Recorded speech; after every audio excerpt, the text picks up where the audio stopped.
हम लोगों ने पिछले क्लास में मृदा के बारे में पढ़ लिया। मृदा क्या होती है, कितने भागों में बांटा गया है, निर्माण कैसे होता है, इन सारे चीज़ों को एसआर ग्लोबल कैरियर इंस्टीट्यूट के रवि सर के माध्यम से आप लोगों ने पढ़ा। अब हम लोग इस मृदा को एक एक करके, सबसे पहले हम लोग जलोढ़ मृदा, काली मृदा, लाल एवं पीली मृदा, लैटेराइट मृदा, मरुस्थलीय मृदा या इसको हम लोग बोलते हैं रेतीली मृदा और पर्वतीय क्षेत्र पर्वतीय मृदा, इन सारे चीज़ों को हम लोग एक एक करके पढ़ेंगे। तो इस वीडियो में बने रहिए आप लोग, इस हमारे वीडियो को देखिए और किसी भी तरह का कोई प्रॉब्लम्स हो तो हमें कॉल भी कर सकते हैं। इसमें नंबर दिया हुआ है 8521517014 पे।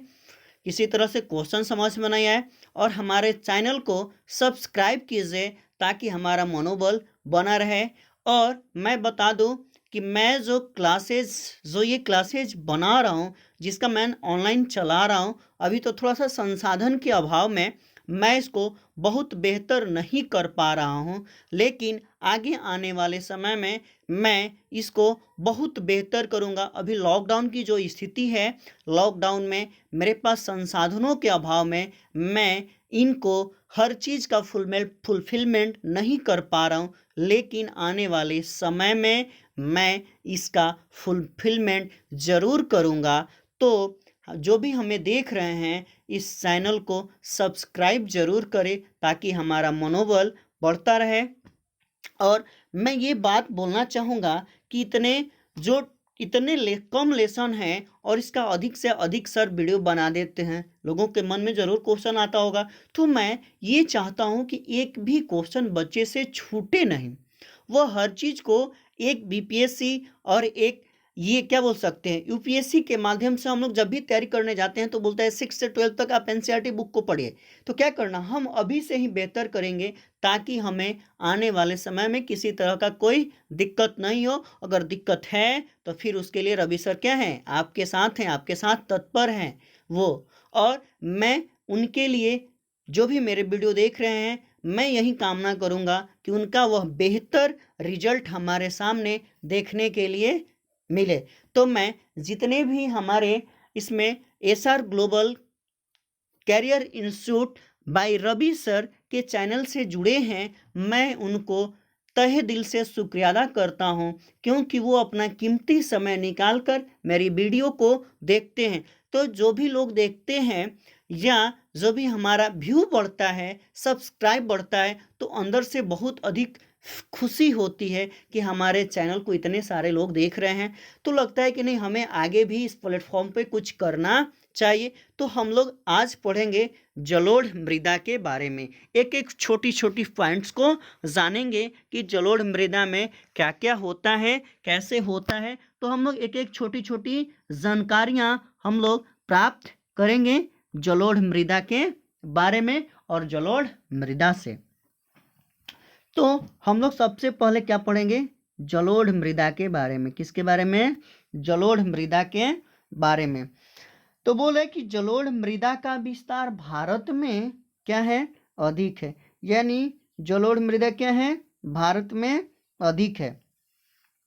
बोल रहा है कि उत्तर भारत के मैदान पूर्ण रूप से जलोढ़ मृदा से निर्मित है। जो भी उत्तर भारत का जो मैदान है वह पूर्ण रूप से क्या है, यानी वह पूर्ण रूप से किससे निर्मित है, तो वह आपका जलोढ़ मृदा से निर्मित है। और जो हमारा उत्तर भारत का जो मैदान है वह क्या है, यानी जो भी है वह क्या है हमारा, वह जलोढ़ मृदा से निर्मित है। और जलोढ़ मृदा जहाँ भी हमारे पृथ्वी पे पाई जाएगी वहाँ पे क्या होगा, तो अधिक से अधिक फसलों को लगाया जाएगा। अब अगला क्वेश्चन है कि जलोढ़ मृदा का निर्माण कैसे हुआ। तो ये बोल रहा है कि ये मृदा का निर्माण यानी जलोढ़ मृदा के निर्माण हिमालय के 3 प्रमुख नदियां सिंधु, गंगा, ब्रह्मपुत्र के निक्षेप का मतलब होता है कटाव से हुआ है। यानी इस मृदा का निर्माण सिंधु, गंगा एवं ब्रह्मपुत्र के निक्षेप यानी कटाव से हुआ है जलोढ़ मृदा का निर्माण। अब आगे है कि पूर्वी तटीय मैदानी भाग में, जो भी हमारा पूर्वी तटीय मैदानी भाग है, मैदानी भाग में स्थित हमारी नदियां हैं। महानदी, ये क्या है? महानदी है, गोदावरी है, कृष्णा है और कावेरी है।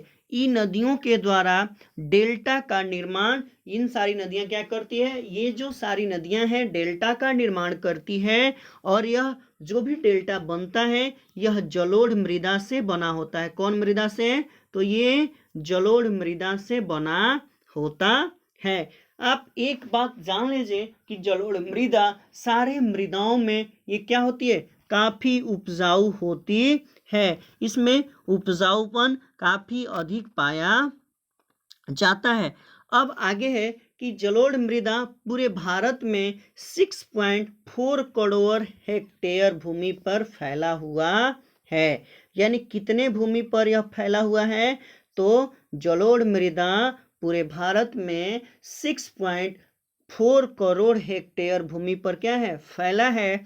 और आगे बोल रहा है कि जलोढ़ मृदा का गठन तो कैसे हुआ है? तो बालू, सिल्ट एवं मृत्तिका के विभिन्न अनुपात से क्या हुआ है? जलोढ़ मृदा का निर्माण हुआ है। आगे हम लोग देखते हैं कि आयु के आधार पर जलोढ़ मृदा को कितने भागों में बांटा गया है। तो आयु के आधार पर जलोढ़ मृदा को 2 भागों में बांटा गया है। एक को हम लोग बोलते हैं पुराना जलोढ़ और दूसरे को बोलते हैं नवीन जलोढ़। यानी पुराना जलोढ़ को हम लोग बागन के नाम से जानते हैं और नवीन जलोढ़ को हम लोग खादर के नाम से जानते हैं। तो आयु के आधार पे जलोढ़ मृदा को कितने भागों में बांटा गया है? तो 2 भागों में बांटा गया है। एक को हम लोग बोलते हैं पुराना जलोढ़ मृदा और दूसरे को बोलते हैं नवीन जलोढ़ मृदा। जिसको पुराना जलोढ़ मृदा को हम लोग बांगर के नाम से जानते हैं और नवीन जलोढ़ मृदा को हम लोग खादर के नाम से जानते हैं। तो हम लोग थोड़ा सा देखते हैं कि पुराना जलोढ़ यानी बांगर किसको बोलते हैं और खादर किसको बोलते हैं, ये हमें जानना जरूरी होता है। आपने टीवी के प्रचार में भी देखा होगा, लोग बोलता है टीवी के ऐड में कि बांगर सीमेंट का प्रयोग कीजिए, ढलाई में बांगर सीमेंट का प्रयोग कीजिए। यानी वैसा मिट्टी के कण जिसमें क्या होते हैं? बड़े बड़े आकार के होते हैं। यानी मिट्टी के कण क्या होते हैं? बड़े बड़े आकार के होते हैं। जिस मिट्टी के कण बड़े बड़े आकार के होते हैं उसे हम लोग क्या कहेंगे? बांगर।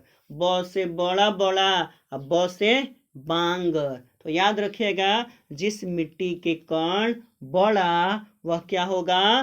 बांगर। ब से बड़ा, ब से बांगर।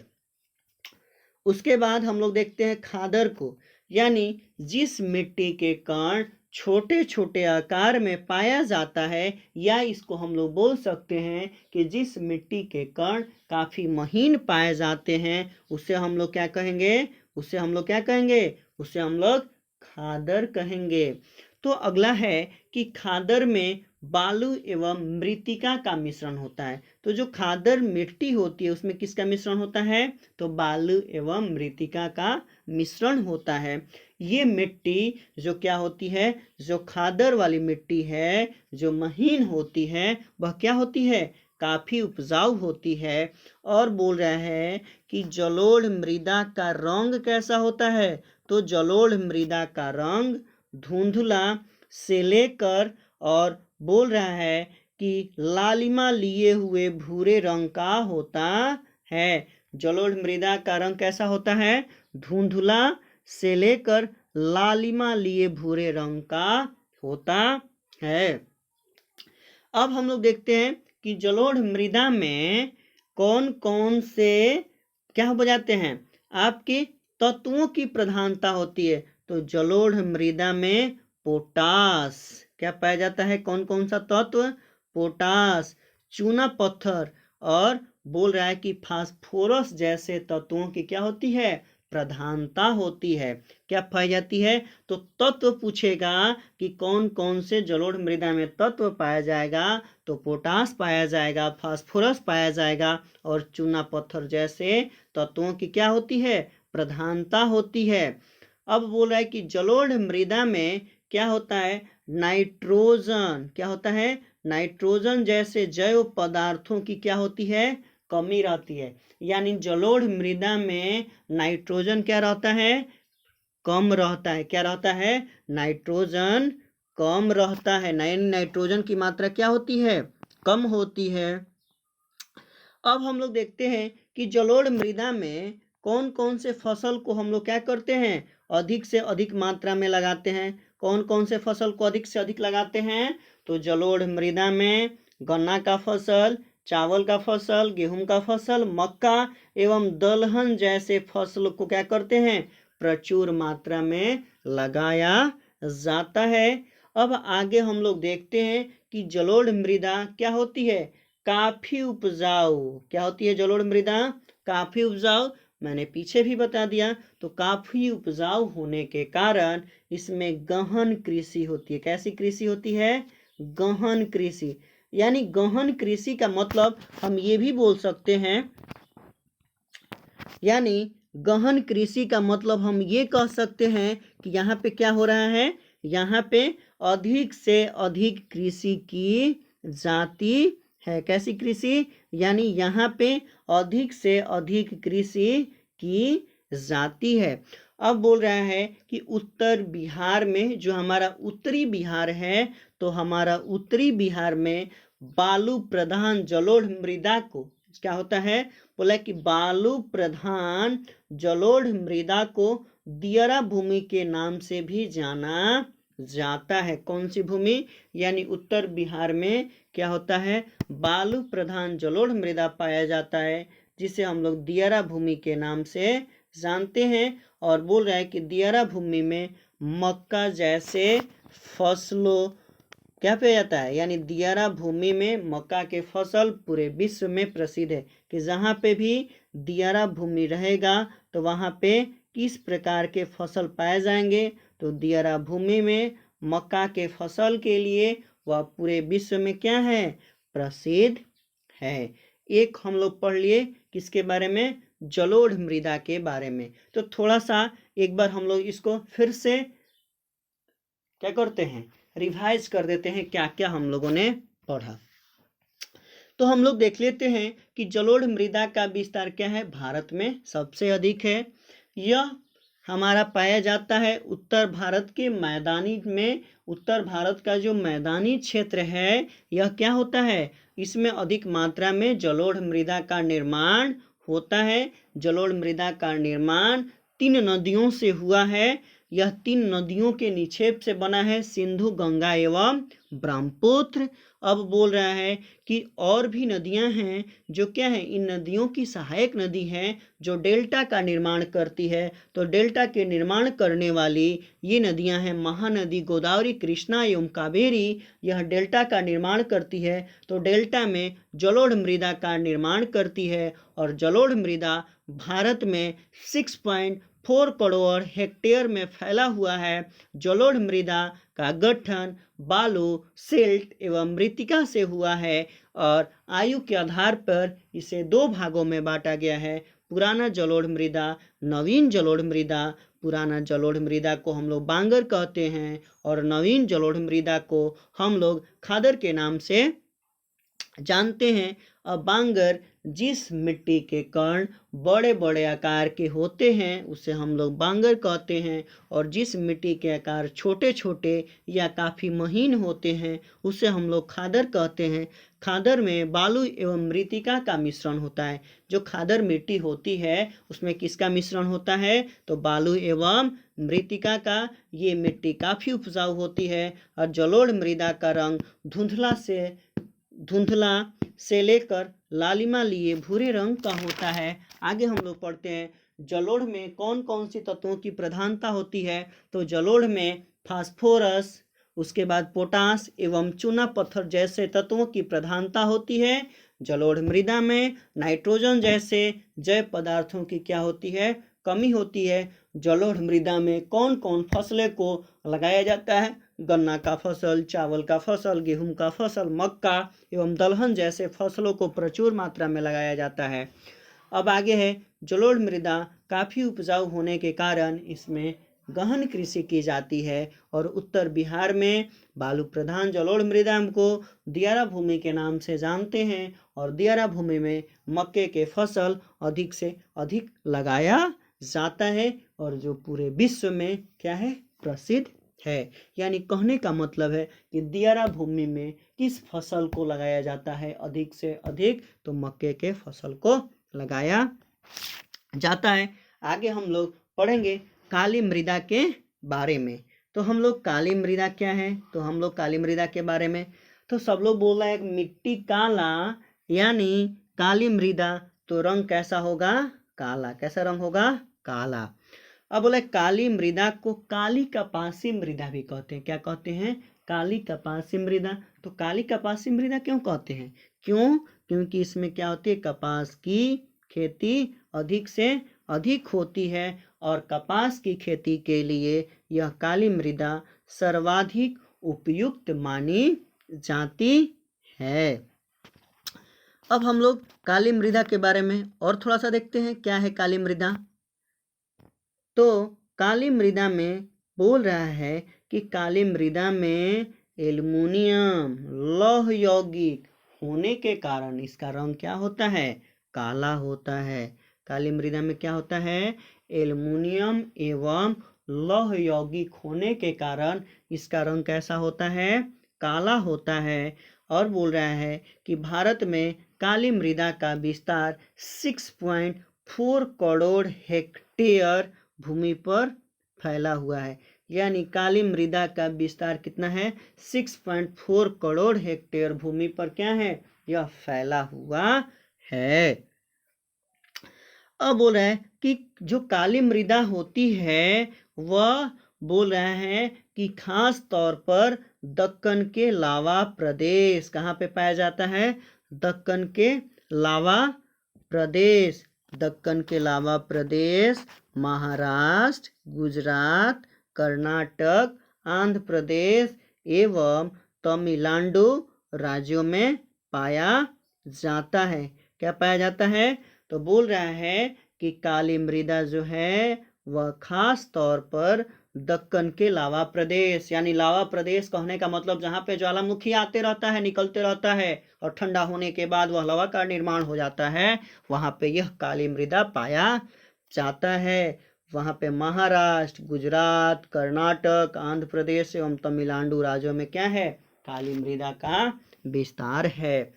बोला कि काली मृदा का निर्माण मूल शैल एवं ज्वालामुखी के बेसाल्ट के लावा के विघटन से हुआ है। यानी ज्वालामुखी निकलते रहता है, उसमें से लावा बेसाल्ट निकलते रहता है और विघटन के कारण यह आपका काली मृदा का निर्माण हुआ है। काली मृदा को स्थानीय नाम रेगुर मृदा भी कहते हैं। इसको हम लोग क्या कहते हैं? इसको हम लोग रेगुर मिट्टी के नाम से भी जानते हैं। क्या नाम से जानते हैं इसको?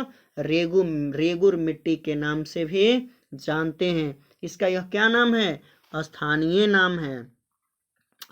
अब अगला है काली मृदा की विशेषता यह है। काली मृदा की क्या विशेषता है?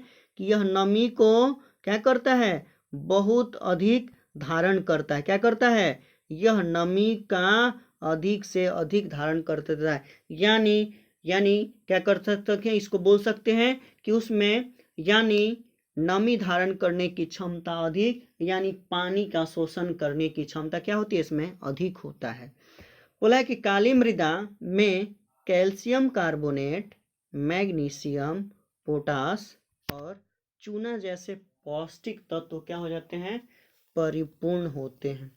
यानी बोल रहा है कि काली मृदा कैल्शियम कार्बोनेट, मैग्नीशियम, पोटास एवं चूना पत्थर जैसे पौष्टिक तत्वों से क्या होता है?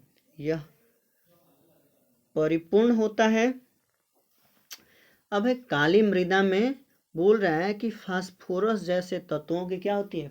कमी होती है। इसमें कौन सा तत्व कम पाया जाता है? तो फास्फोरस की कमी इसमें रहती है। आगे हम लोग देखते हैं इस मिट्टी में गर्मी के दिनों में क्या पड़ जाती है? गर्मी के दिनों में इस मिट्टी में दरारें पड़ जाती है। क्या पड़ती है? दरारें पड़ जाती है। किस में? इस मिट्टी में। ठीक है, किस मिट्टी में? तो काली मिट्टी में। और काली मृदा गीली होने के बाद चिपचिपी हो जाती है। और काली मृदा गन्ना, प्याज, गेहूं, फलों की खेती के लिए अनुकूल मानी जाती है। तो एक बार फिर से हम लोग रिपीट करते हैं काली मृदा को। तो सबसे पहले बात आती है काली मृदा का रंग कैसा होता है? तो काली मृदा का रंग कैसा होगा? काला होगा काली मृदा का रंग। काली मृदा को काली कपासी मृदा भी कहा जाता है और यह कपास की खेती के लिए प्रचुर एवं उपयुक्त मानी जाती है, सर्वाधिक उपयुक्त मानी जाती है। काली मृदा में एल्युमिनियम एवं लौह यौगिक होने के कारण इसका रंग क्या होता है? काली मृदा में एल्युमिनियम एवं लौह यौगिक होने के कारण इसका रंग क्या होता है? काला होता है। भारत में काली मृदा का विस्तार कितना है? तो 6.4 करोड़ हेक्टेयर में यह क्या है? इस मृदा का विस्तार है। यानी भारत में काली मृदा का विस्तार 6.4 करोड़ हेक्टेयर भूमि पर फैला हुआ है। अब बोल रहा है कि काली मृदा खास तौर पर दक्कन के लावा प्रदेश, जहाँ पे ज्वालामुखी आते रहता है, महाराष्ट्र, गुजरात, कर्नाटक, आंध्र प्रदेश एवं तमिलनाडु राज्यों में फैला है। काली मृदा का निर्माण मूल शैल एवं ज्वालामुखी के बेसाल्ट के विघटन से हुआ है। काली मृदा को स्थानीय नाम रेगुर मृदा भी है। और बोल रहा है काली मृदा में नमी धारण करने की क्षमता अधिक होती है। काली मृदा कैल्शियम कार्बोनेट, मैग्नीशियम, पोटास जैसे चूना पत्थर एवं पौष्टिक तत्वों से यह परिपूर्ण होता है। काली मृदा में फास्फोरस जैसे तत्वों की क्या होती है? कमी रहती है। और गर्मी के दिनों में काली मृदा में क्या हो जाती है? दरारें पड़ जाती है। और काली मृदा गीली होने के बाद चिपचिपी हो जाती है। और काली मृदा में किस फसल के लिए अधिक उपयुक्त मानी जाती है? तो काली मृदा गन्ना, प्याज, गेहूं और फलों की खेती के लिए उपयुक्त एवं अनुकूल मानी जाती है।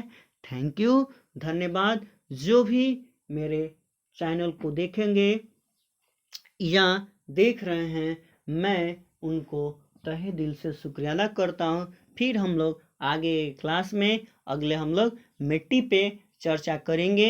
शायद अगले क्लासेज में यह लेसन आपका समाप्त हो जाए, फिर हम लोग आगे की टॉपिक को पढ़ेंगे।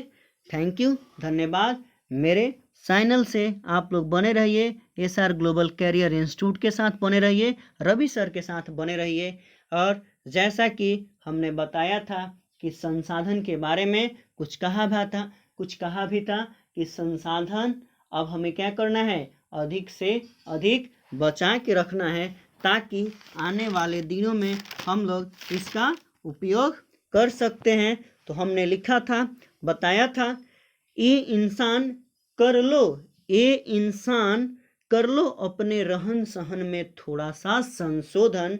ये इंसान कर लो अपने रहन सहन में थोड़ा सा संशोधन। वो वक्त दूर नहीं जब वसुधा खत्म हो जाएगा। जब क्या हो जाएगा? वसुधा खत्म हो जाएगा और लोग देखते ही रह जाएंगे। थैंक यू, धन्यवाद।